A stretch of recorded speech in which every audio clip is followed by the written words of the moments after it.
This is History for Grade 12, produced by Tigray Education Bureau, transmitted by Dimtsi Weyane Tigray National and FM radio satellites and social media, and also FM Maqala 104.4.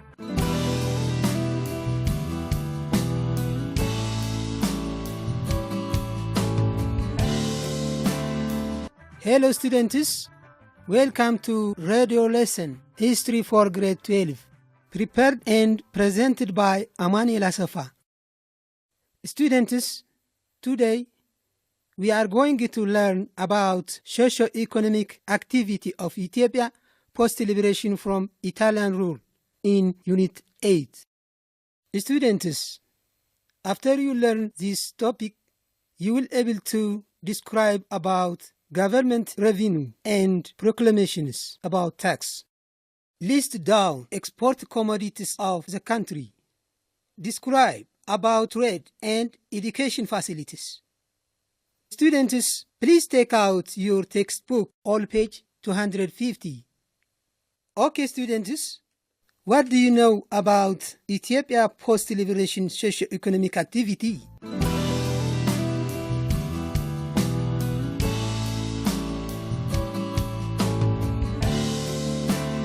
Let's see the economic activity first. More than 90% of Ethiopian population lived in countryside, engaged in agriculture.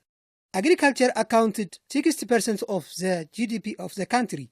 The Italian occupation helped urbanization at relative rapid pace, but no corresponding agrarian transformation. Peasants lived with subsistence agriculture, using traditional farming techniques. They forced to pay tax to the state. Due to this, most of the rural population lived a wretched life. Agriculture of the country was one of the least developed in the world. Because a slow rate of economic development, the country became economically dependent and its debt increased. This led to the outbreak of 1974 revolution. After revolution, the government had passed a series of proclamations. Students, do you know the series proclamation passed by the emperor? Okay, students, those were proclamations 1941, 1942, and 1944. The 1941 proclamation issued regularized provincial administration. This proclamation stated all governmental employees were to be paid salary from the state. This shows which established the formal payment.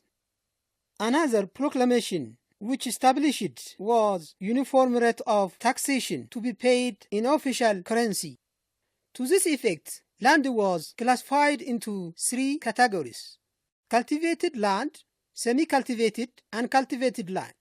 Land tax had to be paid on receipts to the taxpayers. The last proclamation, 1944, raised the amount of land tax and required payments to be made in money instead of the former asrat. Asrat means payment paid in kind. It may be livestock or agricultural products. In this proclamation, fees and labor service were theoretically abolished. Students, what were the 2 additional taxes introduced in 1947 and 1959? Additional taxes introduced in 1947 and 1959, respectively, that were education and health tax.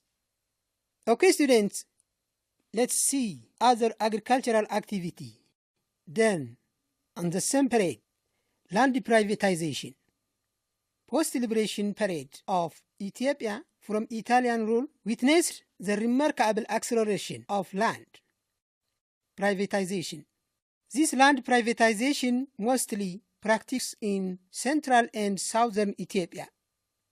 The land privatization was processed in 3 ways: the northern settlers, or non-local governmental officials and descendants of Neftanya acquired tributary right over the southern peasants. The second one was Madera. It means temporary grants of land instead of salary to the officials and civil servants. The third and the last one was the most common way of acquiring private land, that acts of giving government land to the patriot soldiers and civil servants. Students, what was the consequence of land privatization?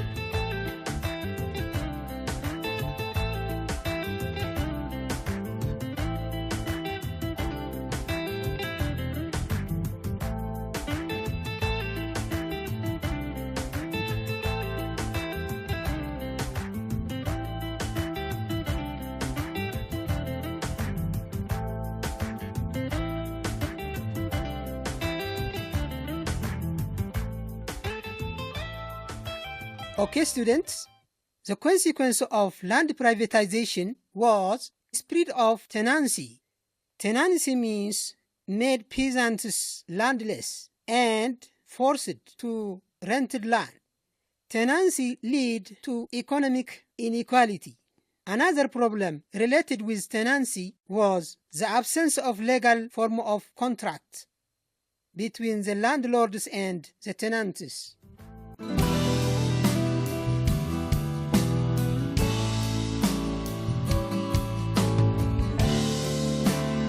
The contract was verbal agreement. It does not give guarantee to the peasants. The contract example: 1/4 or irbo, 1/3 seesaw, half equal arash. This contract had no guarantee to the peasant for his position. There were serious laws passed due to this fact. The parliament between 1961 up to 1971, Committee of Land Reform was established. A tenancy bill was also presented to the parliament, and when rejected the parliament, university students staged demonstration in front of the parliament under the slogan of "Land to the Tiller." Another economic activity: trade. In 1960s, there was low circulation of goods and low volume of export commodities. Regarding export, coffee accounts up to 65%, followed by hides and skins. The bulk of coffee export went to USA, received 70% of the total export. Italy and Japan were provide most of Ethiopia's import, US being the third. Students, which kind of Ethiopian commodities were exported in very small scale? Okay, students, that were pulses and oilseeds. The other economic activity was trade. Market centers before occupation was Arada. Later it was replaced by Mercato. Mercato became the center of the national trade. The next economic activity was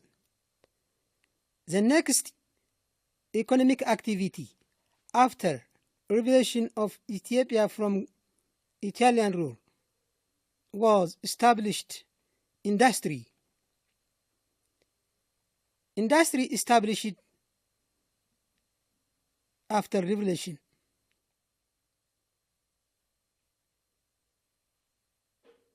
After revolution, Ethiopian government established the big firms to carry out the business of export and import.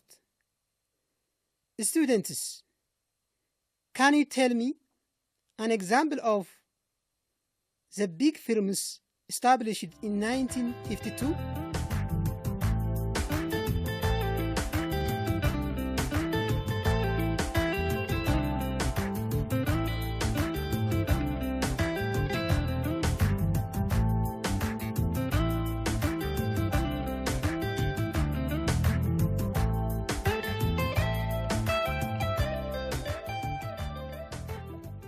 Okay, students, in the 1952, General Ethiopian Transport Company, popularly known as Ambessa Transport, was established.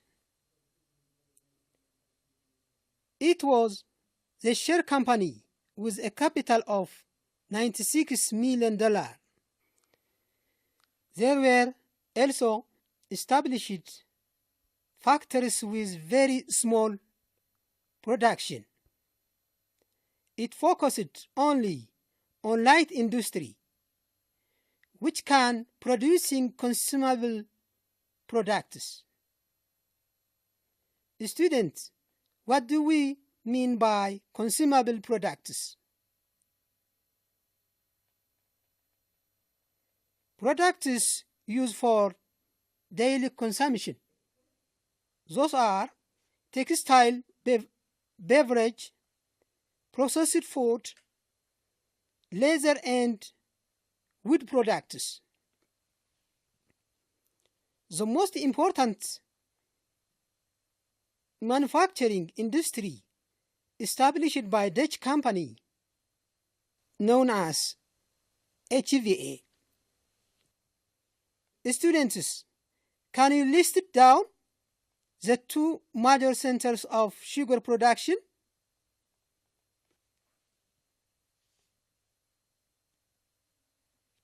Okay, students, Weyane and Metahara, both plants were along Awash River, which established by Dutch company. This company later named HVA Ethiopia.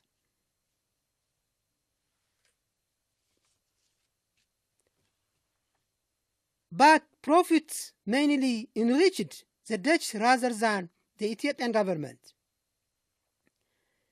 Ethiopia's share was 20%. Land tax, mining, industry, and other products contributed for government revenue. Students, which activity was the main source of government revenue? A. Industry. B. Land tax. C. Gold mining. D. Trade. Which activity was the main source of government revenue? A. Industry. B. Land tax. C. Gold mining. D. Trade.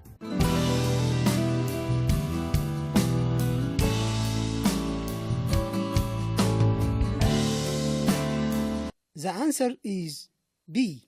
Land tax. Okay, students, let's revise our today's topic. The consequence of land privatization was the spread of tenancies. The popular market center before Italian colonial rule in Ethiopia was Arada. Tenancy means landless farmers, and they forced to rented land.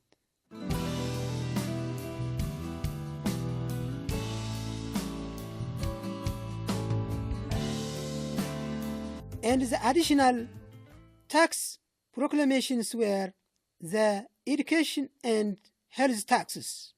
The export commodity of the country was mostly turned to US America.